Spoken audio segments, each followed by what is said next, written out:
அஸ்ட்ரோசைன் channel வாயிலாக உலகெங்கும் வாழ்ந்து கொண்டிருக்கும் சகோதர சகோதரிகளுக்கு அன்பார்ந்த வணக்கங்கள் மற்றும் வாழ்த்துக்கள். இன்றைய பதிவு பிப்ரவரி மாத ராசி பலன்கள். முதலில் பிப்ரவரி மாத கிரக நிலைகளை பார்க்கலாம். அதன்படி பார்க்கும் பொழுது மிதுன மனையில் குரு பகவான் வக்ரம் பெற்று உட்கார்ந்திருக்கு. கடகத்தில் இந்த மாத தொடக்கத்திலேயே சந்திரன் ஆட்சி பலத்தோடு அமைகிறது. சிம்மத்தில் கேது பகவானும், மகரத்தில் சூரிய பகவான். அப்போது மகரத்திலிருந்து கும்பத்துக்கு பயிற்சி ஆகுது பிப்ரவரி மாதம் 13ஆம் தேதி. அதே போல் செவ்வாய் பகவான் உச்ச பலத்தோட மகரத்தில் இருக்கார். இந்த பிப்ரவரி 23ஆம் தேதி எங்கள் மகரத்திலிருந்து கும்பத்துக்கு பயிற்சி ஆகிறது. அதே போல் புதன் பகவான் இந்த பிப்ரவரி மாதம் 3ஆம் தேதி கும்பமனையில் அமர்ந்திருக்க, அதே போல் சுக்கிரன் பிப்ரவரி மாதம் 6ஆம் தேதி கும்பத்தில் போய் அமருது. ஸோ சனி பகவான் மீனமனையில் அமர்ந்திருக்கார். ஸோ இந்த கிரக அமைப்புகளை வைத்து கொண்டு தான் நம்ம பலன்களை இந்த பிப்ரவரி மாதம் பார்க்க போகிறோம். நிறைய பேருக்கு டவுட் வருது, ராசி வச்சு பலனை பார்க்குறதா லக்னத்தை வச்சு பலனை பார்க்குறதான்னு. ரெண்டுமே முக்கியம். ஒரு ட்ரெயின் ட்ராவல் பண்ணுவதற்கு எப்படி 2 தண்டவாளங்கள் முக்கியமோ அதே போல் இந்த ராசி லக்னம் ரெண்டுமே இம்பார்ட்டன்ட். உங்கள் சுயஜாதகம் எடுத்துக்குங்க. ராசி நாதனோட உங்கள் ராசி அமர்ந்திருக்கக்கூடிய அந்த நாதனோட எத்தனை கிரகங்கள் இணைஞ்சிருக்கு, அல்லது லக்ன நாதனோட எத்தனை கிரகங்கள் இணைஞ்சிருக்கு, யார் லக்னத்தில் நிறைய கிரகங்கள் அல்லது ராசியோட. ஸோ இதை பொறுத்தும் அதனுடைய முக்கியத்துவம் நீங்கள் புரிந்து கொள்ள வேண்டும். நம்முடைய சேனலை நீங்கள் ஃபர்ஸ்ட் டைம் பார்ப்பவர்கள் என்றால் மறக்காம சப்ஸ்கிரைப் பண்ணிக்கிங்க. மகர ராசி அன்பர்களே, பிப்ரவரி மாதம் என்ன பலன் எப்படி இருக்கும் அப்படிங்கிறத செக்மெண்ட் வைஸாக நம்ம டீட்டெயிலாக பார்க்கலாம். முதலில் உங்களுடைய எண்ண ஓட்டங்கள் செயல்பாடுகள் எப்படி இருக்கும்னு பார்க்கும் பொழுது, உங்கள் ராசிநாதன் என்று சொல்லக்கூடிய அந்த சனி பகவான் 3ஆம் இடத்துல முயற்சி ஸ்தானத்தில் குருவின் வீட்டில் இருக்கிறது சிறப்பு. ராசிநாதன் 3ஆம் இடத்துல, ராசியில் செவ்வாய். இந்த செவ்வாய்ங்கிறது யாருன்னா 4க்குரியவன், சுகத்தை தரக்கூடியவன், 11க்குரியவன், லாபத்தை தரக்கூடிய அந்த செவ்வாய் அங்கே உட்கார்ந்துருக்கார். கூட சூரியனுங்கிறது ஸ்ட்ரைட் ஃபார்வர்டை குறிக்கக்கூடிய அந்த சூரியனை போல இருக்கக்கூடிய தன்மை இயல்பாகவே இருக்கும். கொஞ்சம் கோபம் அதிகமாக இருக்கும். சூரியன் செவ்வாய் ரெண்டுமே என்ன சொல்கிறது, உஷ்ண கிரகங்கள் அங்கே இருக்குது. அப்போது வெப்பத்தன்மை அதிகமாக இருக்கும். அப்போது சூரியன் 8ஆம் அதிபதி. நெகட்டிவ் எண்ணங்களுக்கு போகக்கூடாது. நெகட்டிவ் எண்ணங்கள் உங்கள் ஆழ்மனதில் தோணும், அதுக்குள்ளே போகக்கூடாது. கோபத்தையும் ஆக்ரோஷத்தையும் குறைத்து கொண்டாலே இந்த மாதம் உங்களுக்கு சிறப்பை ஏற்படுத்தும். அப்போ 8-11 கனெக்ட் ஆகும்போது திடீர் அதிர்ஷ்ட வாய்ப்புகளும் இந்த மகரத்துக்கு ஏற்படுத்தும். நீங்கள் எந்த எண்ணத்தில் எந்த செயல்பாட்டில் இருக்கிறீர்களோ, எதை நினைத்து கொண்டு உங்கள் மனது செயல்பட்டு கொண்டிருக்கிறதோ அதில் ஒரு திடீர் அதிர்ஷ்ட வாய்ப்புகளும் இந்த மாதம் பிப்ரவரி மாதம் எதிர்பார்க்கலாம் இந்த மகர ராசி அன்பர்கள். 2ஆம் இடத்துல, அதாவது தனஸ்தானம், குடும்பஸ்தானம், வாக்குஸ்தானம் அப்படின்னு சொல்லக்கூடிய அந்த 2ஆம் இடத்தில் ராகு, புதன், சுக்கிரன் 3 கிரகங்கள் இணைவு. இந்த மாதம் பார்த்தீங்கன்னா 13ஆம் தேதி, பிப்ரவரி 13ஆம் தேதி சூரியனும் அங்கே போகிறார். அதே சமயத்தில் பிப்ரவரி 23 செவ்வாயும் அங்கே 2ஆம் இடத்துக்கு போகுது. அப்போது 5 கிரகங்கள் அந்த குடும்பஸ்தானத்தில் இணைகிறது. 5 கிரகங்கள் இணைவது ஒரு நல்ல அமைப்பு தான். அது குருவின் பார்வையில் இருக்கிறது கூடுதல் சிறப்பு. அப்போது பொருளாதார விஷயத்தில் நல்லா இருக்கும், நல்ல மாற்றங்களை கொடுக்கும். குடும்பம் சார்ந்த விஷயத்தில் இதுவரைக்கும் எப்படி இருந்ததோ இந்த மாதம் எல்லாம் கலந்த கலவையாக இருக்க போகுதுன்னு சொல்லலாம். பணம் ஏதோ ஒரு வகையில் உங்களுக்கு பணம் வரும், ஆனால் அதற்கு தகுந்த மாதிரி செலவுகளும் உண்டு. அங்கே ராகு இருக்கிறதுனால கொஞ்சம் எச்சரிக்கை உணர்வோடு இருக்கணும்ங்கிறதையும் ஞாபகத்தில் வச்சுக்கோங்க. ஏன்னா அந்த ராகுங்கிறது ஒரு பாம்பு கிரகம் அந்த இடத்துல உட்கார்ந்துருக்கு. அப்போ பாம்பு அங்கே உங்கள் வீட்டில் ஒரு பாம்பு இருந்ததுன்னா ஒரு பயம் இருக்கும்ல, அந்த பயம் கலந்த ஒரு உணர்வு இருக்குங்கிறது தான் இந்த இடத்துல நான் சொல்கிறேன். அப்போ என்னென்னா, பண விஷயத்தில் கவனமாக இருக்கணும். யாரையும் நம்பி பணத்தை கொடுக்கக்கூடாது. பணம் கையாளுகின்ற விஷயத்தில் கவனம். ராகம் இருக்கிறதுனால வாக்கு விஷயத்தில் ஏற்கனவே செவ்வாய் இருக்கார், கோபக்கார கிரகம். அப்போது செவ்வாய் ராகு சேரும்போது கோபம் அதிகமாயிரும். குடும்ப உறுப்பினர்கள் அல்லது சகோதர விஷயத்தில் கொஞ்சம் கருத்து வேறுபாடு வருவதற்கு வாய்ப்பு இருக்குது, ஈகோ கிளாஸ் வர்றதுக்கு வாய்ப்பு இருக்குது. அதற்கு இடம் கொடுக்க வேண்டாம். மற்றபடி பொருளாதார சார்ந்த விஷயத்தில் உங்களுக்கு எந்த குறைபாடும் ஏற்படுத்த போவது இல்லை. பொருளாதாரம் திருப்தியாகவே இருக்கும். கடைசி நிமிஷத்தாவது உங்களுக்கு வேண்டிய பணம் உங்கள் கைக்கு நிச்சயமாக அமையும். 3ஆம் இடத்தில் சனி இருப்பது சிறப்பு. 3ஆம் இடம் முயற்சி ஸ்தானத்தில் சனி. அப்போது முயற்சி, எந்த முயற்சி அப்படின்னு நீங்கள் கேட்டிங்கன்னா, சனி என்னாலே ஒரு ஸ்லோ. அப்போ ரொம்ப ஒரு 3 மாதத்துக்கு முன்னாடி, ஒரு 4 மாதம் முன்னாடி ஒரு விஷயத்தை எடுத்து அதை அப்படியே பெண்டிங் வச்சுருப்பீங்க பாருங்கள், அதை இப்போ எடுக்க போகிறீங்கன்னு அர்த்தம். அப்போது பெண்டிங் இருந்த வேலையை இப்போ எடுத்து அதை டக்குன்னு முடிக்கக்கூடிய அமைப்புகளையும் சந்தர்ப்பங்களையும் உருவாக்கிறோம். பிரயாணங்கள் செல்வதற்கான அமைப்பு, தடைப்பட்ட பிரயாணங்கள் இப்போ அது அமையும். ஒரு 2 மாதம் முன்னாடி 3 மாதம் முன்னாடி ஏதாவது ஒரு பிளான் பண்ணி அப்படின்னு நின்றுருந்ததுன்னா இப்போ அதை எடுத்து செயல்படுத்துவீங்க.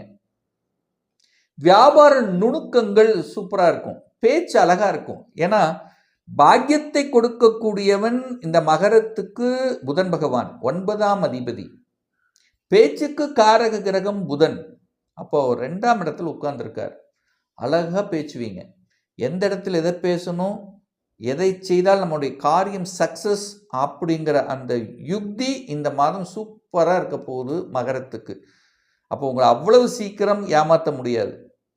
ஆனாலும் அந்த பேராசை, ராகு இருக்க, ராகுன்னு பிரம்மாண்டம், அந்த பிரம்மாண்ட ஆசையை காமிச்சு வேணா உங்களை ஏமாற்றலாமே ஒழிய, மற்றபடி இந்த மாதம் உங்கள் பேச்சு வல்லமை, திறமை, அந்த புதன் நாளை தரகு, கமிஷன், மார்க்கெட்டிங், ஸோ இந்த மாதிரியான இடத்துல எல்லாம் உங்களுடைய பேச்சு திறமை வந்து சூப்பராக இருக்கக்கூடிய ஒரு அற்புதமான ஒரு மாதம் மகர ராசி அன்பர்களுக்கு. 4ஆம் அதிபதி 11ஆம் அதிபதி உச்ச பலத்தோடு இருக்கார். 4க்குரியவனான செவ்வாய் 4ஆம் இடத்தை பார்க்கிறார் தனது சமசப்தம பார்வையாக. அப்போ 4ஆம் இடம் என்பது என்ன, சுகஸ்தானம்.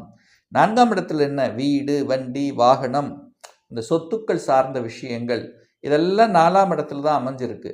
அந்த 4ஆம் அதிபதி வலிமை இருக்கும்போது சொத்துக்கள் வாங்குவதற்கோ இடம் நிலம் இதெல்லாம் வாங்குவதற்கோ எந்த தடையும் இல்லை. புதன் எழுத்து, அந்த புதனோட ராகு இருக்கிறதுனால எழுத்து விஷயத்தில், டாக்குமெண்ட் விஷயத்தில் மட்டும் கொஞ்சம் கவனத்தை எடுத்துக்கிறது சிறப்பு அப்படிங்கிறது மட்டும் மைண்டில் வச்சுட்டா போதும்.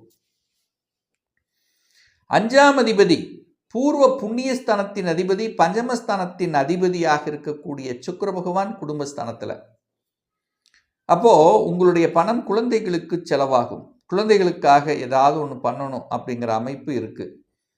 குருவின் பார்வையில் சுக்கிரன். அப்போ பணத்துக்கு எந்த பிரச்சனையும் இல்லை, ஏதோ ஒரு வகையில் பணம் உண்டு.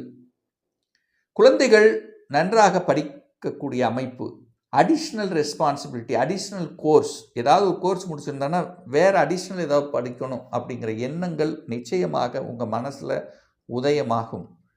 படித்து முடித்தவர்கள் இமிடியேட்டாக பிளேஸ்மெண்ட்டில் வேலை கிடைக்கக்கூடிய அமைப்புகள், சந்தர்ப்பங்கள் சிறப்பு பெறுகிறது. 6ஆம் இடத்தில் குரு உட்கார்ந்துருக்கார். அப்போது 6ஆம் இடத்தில் இருக்கக்கூடிய குரு 12ஆம் இடத்தை பார்க்குது. அப்போ என்ன, வெளிநாட்டு செல்லக்கூடிய, வெளிநாட்டு தொடர்புகளை கொடுக்கக்கூடிய, வெளிநாட்டு நண்பர்களை கொடுக்கக்கூடிய, எப்படியாவது ஒன்று வெளிநாடு, வெளி மாநிலம், அந்நிய மதத்தினருடைய கனெக்டிவிட்டியை கொடுக்கக்கூடிய ஒரு மாதமாக இந்த பிப்ரவரி மாதம் அமையப்பெறும். அப்போ வேலைக்கு அப்படின்னு யாராவது வெளிநாட்டுக்கு போகணும், ஒரு விசா அப்ளை பண்ணணும், வெளிநாட்டு இன்டர்வியூ அட்டெண்ட் பண்ணணும்னா சக்ஸஸ் கொடுக்கக்கூடிய ஒரு மாதம் அப்படிங்கிறத நீங்கள் ஸ்ட்ராங்காக எடுத்துக்கலாம். திருமணம், சுப காரியங்கள், அதுக்கெல்லாம் எந்த தடை இல்லை. திருமணம் செய்து கொள்ளலாம். திருமணத்துக்கான வாய்ப்புகள் உண்டு. நிறைய தடைகள், தாமதங்கள் இதெல்லாம் கடந்து வந்துட்டீங்க. யார், மகர ராசி என்பர்கள். மகர ராசி என்பர்களுக்கு இனி ஏர்முகம்தான், இறங்கு முகம் என்பது இல்லை. 10ஆம் அதிபதி தொழில் ஸ்தானத்தின் அதிபதி, 9க்குரியவனும் 10க்குரியவனும் 11க்குரியவனும் இணைகிறது. இந்த மாதம் பாருங்க, 9ஆம் அதிபதியான புதனும் 10ஆம் அதிபதியான சுக்கிரன், லாபத்தை கொடுக்கக்கூடிய செவ்வாய், இந்த 3 கிரகங்கள் இணைய போகுது. அப்போ பாக்கியம், தொழில், லாபம் இதை எதிர்பார்க்கலாம். தொழிலின் மூலமாக ஒரு பாக்கியம், தொழிலின் மூலமாக உங்களுக்கு ஒரு பெயர், புகழ், கௌரவம், தொழிலின் மூலமாக ஒரு லாபம், தொழில் மூலமாக சந்தோஷம், தொழில் மூலமாக நீங்கள் எங்கேயாவது ஒரு டிராவல் பண்ணக்கூடிய ரொம்ப நாளாக எதிர்பார்த்துட்டு இருக்கக்கூடிய ஒரு விஷயத்துக்குள்ளே போய் அதனால் குடும்ப உறுப்பினர்கள் மூலமாக ஒரு சந்தோஷத்தை அனுபவிக்கக்கூடிய தன்மை. ஸோ இப்படி பல விதமான ஒரு கலந்த கலவை கொண்ட ஒரு நல்ல பலன்களை கொடுக்கக்கூடிய, நற்செய்திகளை கொடுக்கக்கூடிய, குட் நியூஸ் கொடுக்கக்கூடிய, ஒரு குழந்தை பாக்கியத்தை தரக்கூடிய, கணவன் அல்லது மனைவி மூலமாக ஏதாவது ஒரு சொத்துக்கள் உங்களுக்கு வரக்கூடிய, இப்படி ஏதாவது ஒரு விதத்தில் நன்மைகளை கொடுக்கக்கூடிய ஒரு நல்ல மாதமாக இந்த பிப்ரவரி மாதம் அமையப்பெறும்.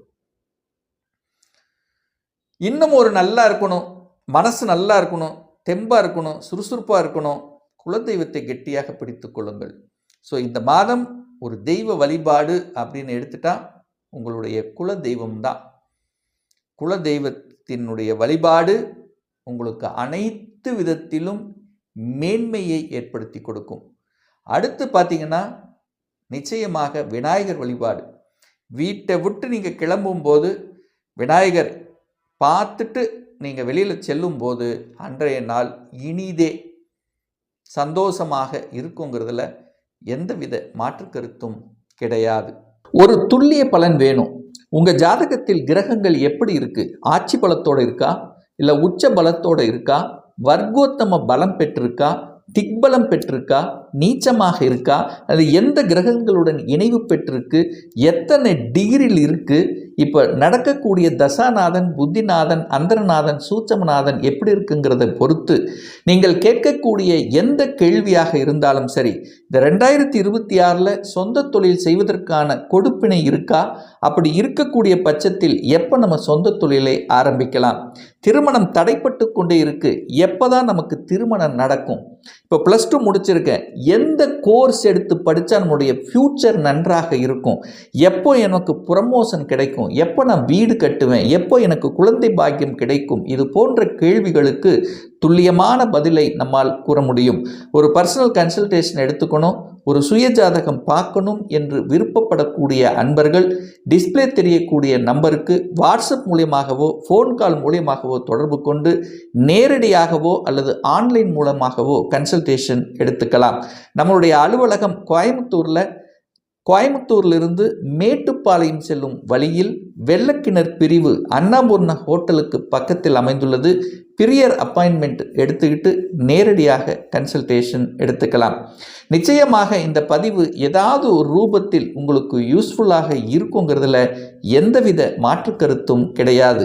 இந்த ராசி நட்சத்திர நேயர்கள் அனைவரும் வாழ்க வளர்க வளம் பெறுக என்று எனது வாழ்த்தினை தெரிவித்துக் கொண்டு விடைபெறுகிறேன். நன்றி, வணக்கம், வாழ்த்துக்கள்.